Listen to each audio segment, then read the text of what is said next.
И наш следующий вопрос. Как определить материальные и духовные эмоции? Как их различать, да?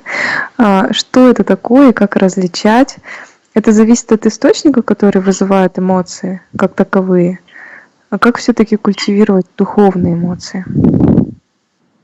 So, the next question, devotee is asking, how can we differentiate material emotions and spiritual emotions? Does it depend on the source that promotes these emotions? And how can we cultivate spiritual emotions?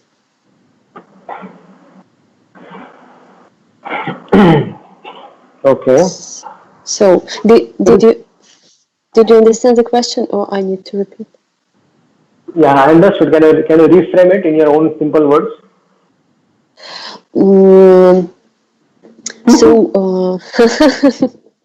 Just the difference. How can we understand the emotions? Something that we feel, is it material or is it spiritual? How can we differentiate within ourselves material emotions and spiritual emotions? И как развивать все-таки духовные эмоции? And how can we develop spiritual emotions and not material emotions? And the source of emotions should be different, right? For material emotions, we have one source of emotion, and spiritual emotions is other source of emotion. So there are three questions within one question. So what happens? Some incidences in life, some incidences in life, they create strong emotions in person, and people or persons, they falsely accept them as real. They accept these emotions as real. No, I mean, what happens is that some strong strong emotions are created, and then we get carried like example, a conditioned soul is there. So he's been seized by such emotions like fear, lust, anger, hope, because of his illusory perception of himself as a material body, and then he's put into illusion. Something happens to him, and he reacts to it. So yes, so these things are there. This is material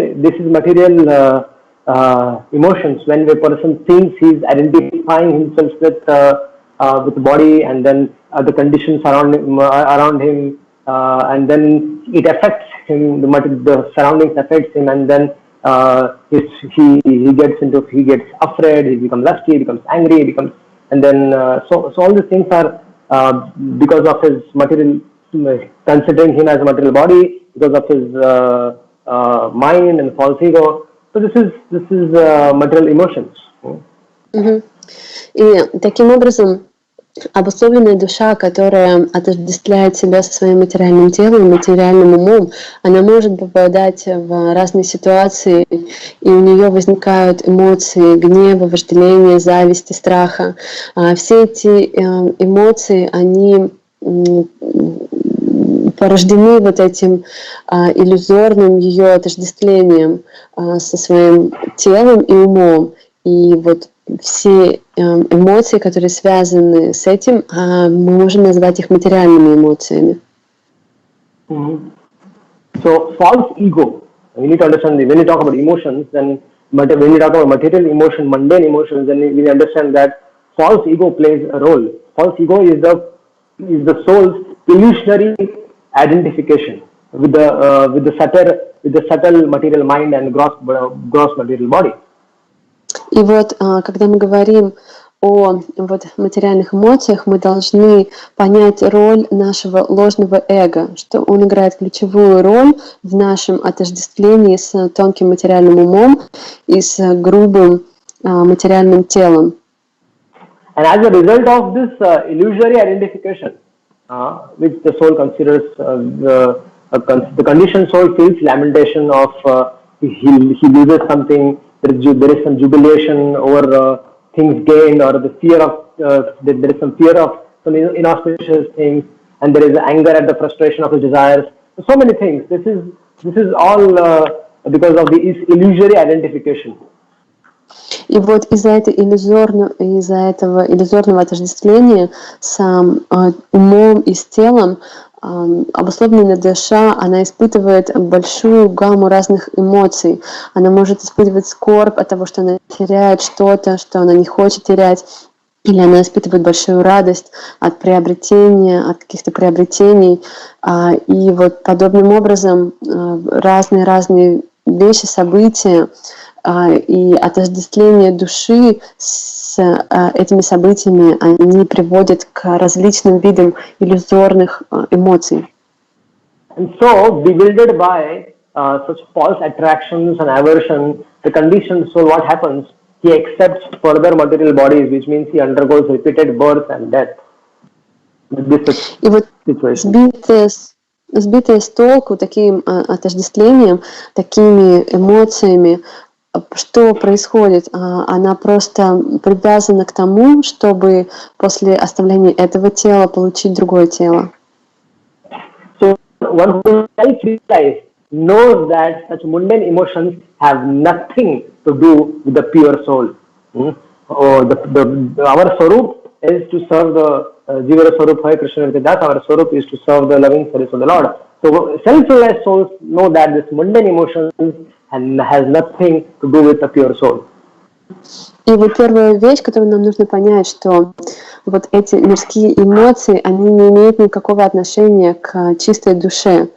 И наше положение, чистое положение, это мы вечные слуги Господа. То есть мы не имеем отношения к этим эмоциям материальным. Никакого. So within the soul are profound transcendental emotions. Emotions are there. И вот within the soul there are profound transcendental emotions. Now we are talking about this subject matter. И вот в душе душа является хранительницей вот этих чистых, трансцендентных духовных эмоций. And such profound transcendental emotions, they lie dormant as long as the soul sleeps in Maya, in material illusion. Till the time the soul is in material illusion, these transcendental emotions are like they lie down. They are like sleeping. И вот эти эмоции, они находятся в таком покрытом, можно сказать, они находятся в спящем состоянии, в покрытом, в то время, пока душа, находясь в материальном мире, также находится в спящем, покрытом состоянии, покрытом гунами материальной природы. То есть эти эмоции, чистые, настоящие эмоции, они находятся в душе, но пока она покрыта иллюзией, эти эмоции также не проявлены, они как будто бы во сне. So those transcendental emotions awaken. When do they awaken? When it awakens when one becomes Krishna conscious, when that is pure Krishna consciousness. Then the transcendental emotions are awakened in the conditioned soul. И когда эти эмоции пробуждаются в обусловленной душе, тогда, когда душа обретает сознание Кришны, вот в этот момент эти эмоции проявляются, и она пробуждается. When a soul has awakened pure love of Krishna, when pure love, when one becomes a pure unalloyed devotee of the Lord, he tastes what it is. He tastes infinite sweet flavors of a wide variety of transcendental emotions. There are a wide variety of transcendental emotions, but one can only experience them when only one becomes a pure devotee of Krishna. И когда душа становится чистым преданным Господа, тогда у нее появляется доступ к огромному количеству разнообразных духовных эмоций. Тогда она получает доступ к ним, она может испытывать именно вот эти чистые духовные эмоции.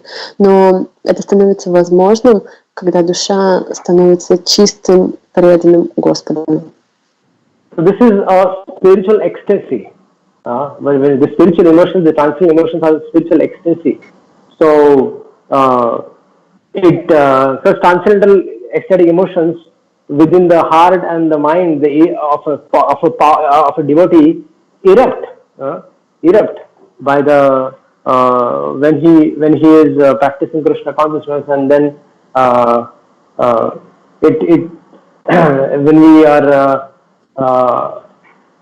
hearing some transcendental lecture and katha of the Lord, and then we become completely absorbed with that, and then we feel separation, that when will I get that mercy which other devotees got, and something like this. There are so many things, spiritual emotions are there. That comes out. We start crying, we start lamenting,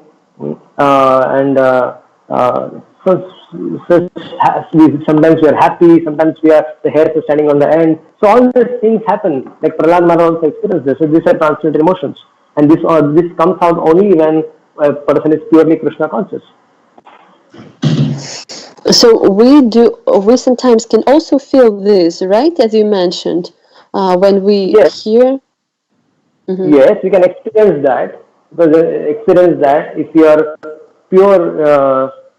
When you're trying to practice pure devotional service, then such symptoms, even a sadhaka, although he has not become completely a Premi Bhakta, but yes, he can also experience that to slightest degree. But gradually, as become more and more pure, then such symptoms will be more visible.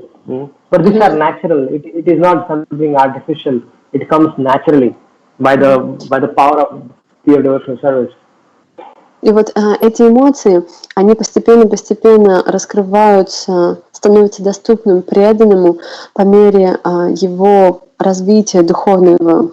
То есть это вещи, которые нельзя каким-то образом искусственным вызвать, и по мере, и какая-то часть вот этих эмоций, может быть, какой-то отблеск этих эмоций, он доступен даже начинающим преданным, но в полной мере эти эмоции раскрываются, когда человек начинает по-настоящему заниматься чистым преданным служением, когда во время слушания лекций какого-то возвышенного преданного, когда у нас возникает эмоция о том, что мы сожалеем, что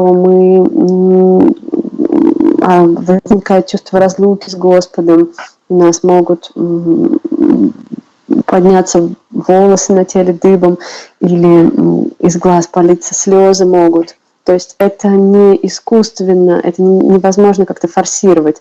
Это естественным образом проявляется по мере нашего прогресса. Sometimes during hearing some Harikatha, some incidents from pastimes of the Lord and His devotees, we feel some emotions come out. So these are real spiritual emotions. Or sometimes during kirtan, we start crying, or we experience some unlimited happiness. So these are real spiritual emotions. And a person who is fallen, a conditioned soul, he cannot experience such spiritual emotions. But if somebody is experiencing these spiritual emotions, that means he is actually advancing. He is advancing, and he is not a fallen soul. He is actually advancing in the path of Krishna consciousness. И вот мы на своем уровне иногда во время какой-то лекции, когда мы слушаем истории о преданных, о Господе, или во время киртана, у нас на глазах могут появляться слезы, или мы можем чувствовать необыкновенное счастье внутри. И нужно понимать, что это и есть духовные эмоции. И эти эмоции, которые мы испытываем, являются показателем нашего развития, нашего прогресса. То есть, если личность является по-настоящему обусловленной, сильно обусловленной душой, то в сильном обусловленном состоянии живое существо не способно испытывать таких эмоций. Но если живое существо, если преданный начинает испытывать эти эмоции, то это показатель его прогресса духовного.